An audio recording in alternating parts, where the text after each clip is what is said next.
Get Flashed. Now, these are the stories that you get to sound off on. And joining us today to help us figure all of this out is relationship trauma expert, Dr. Janie Lacy, who we love having on the show. How are you, Janie? So glad to be here. I love you lay stuff out so easy to understand, and we totally appreciate that. So we got these Get Flashed situations from viewers, and you kind of give us your thoughts about it, and I think a lot of people at home can relate to it. First one is what somebody wants to know. Should I get flashed for leaving my husband and going on vacation alone?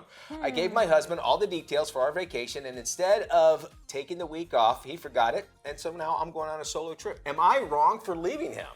Well, just like a therapist, I would say it depends, right? Right. So Everything always depends, right? looking at their relationship dynamic, is this decision going to put them back? Is it going to harm that relationship?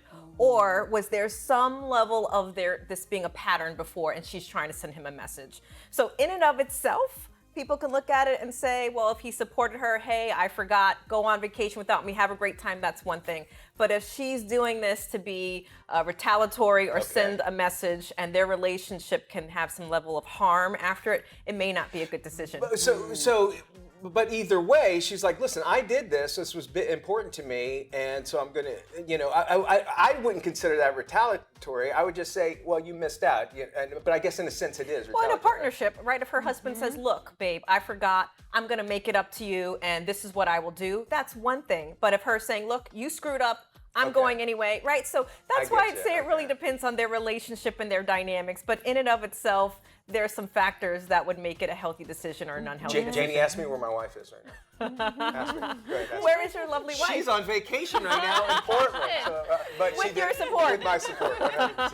And we women will come back to that. If you've done us wrong, we'll bring something up from 30 years ago or 10 or That memory chip. forever. That's right, Guys, that's keep right. that in mind. So that could be another good marker. If you think you're going to bring this up in a later argument, maybe that's telling you something. And when That's true. And listen, he needs to keep that house clean and look spotless when she walks out. He has to make it up to her. I'm a guy telling you. I know. Yeah. Right, make it up. Okay, here's our next one. Should I get flashed for not putting my fiance, soon-to-be wife, on the deed to my house? Ooh. She wants her name on the deed as soon as we get married, since we'll be sharing our lives. If that happens, she wants me to sell the house and buy another house with her.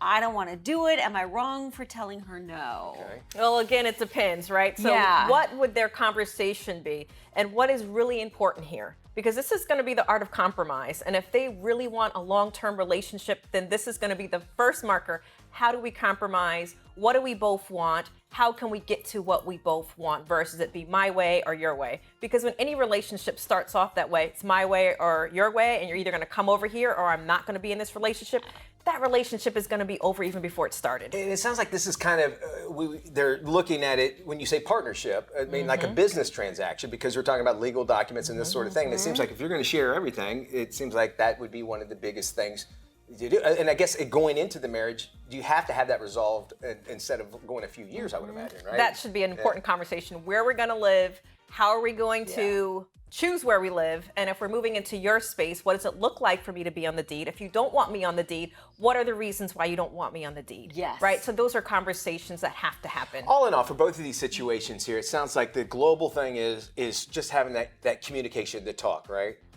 Getting on the same page, talking about it, working through conflict, all these things that are going to happen later in relationship. Communication, conflict resolution, compromise, 3 C's. Didn't I tell you guys, everything she said 3 makes Cs. it so easy, right, Janie? Thank you so much for joining us here. That's Get Flash, of course, and we have more Flash. Yes, we do. Fun, right?